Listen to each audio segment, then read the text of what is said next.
So the next section for the Australian feasibility is the GST and project description.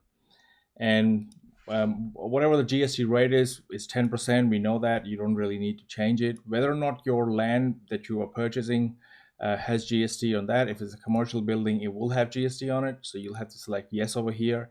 And when it says yes over there, it gives you an error, or it gives you a warning saying that if you're already paying GST on land, it would not belong into the margin scheme.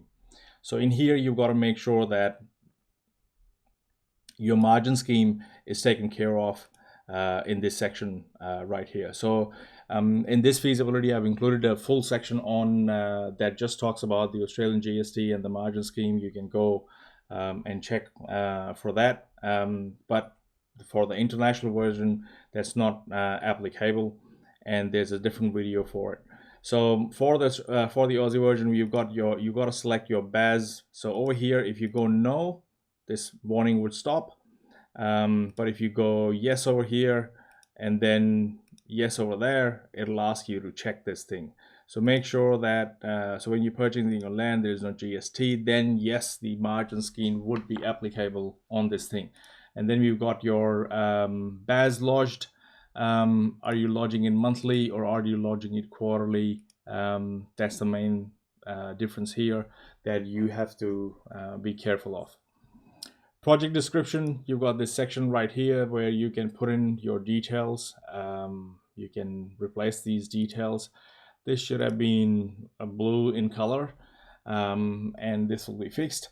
And then you've got your builder's margin. If you know what the builder is, what margin the builder is actually going to work on, you put that there. If you don't know what that is going to be, put that at 0. The reason I've got it there is because sometimes you can find out what the builder is working at, if it's they're working at cost plus or so on. So in that scenario, you know what the builder's margin is.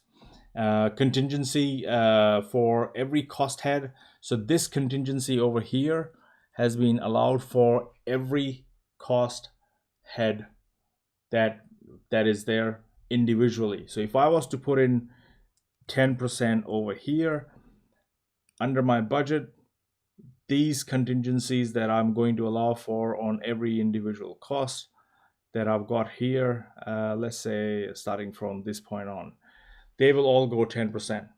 That means whatever costs I'll allow here, they will get 10% of those costs will get added to each individual cost head. And if I don't have 10% there, I can make that 0 if I don't want to allow for that. And then we've got contingency on construction, which is 5%. Usually the banks like to see a minimum of 5%, so that is why I'll leave 5% there. So that these are the main things that you got to allow for.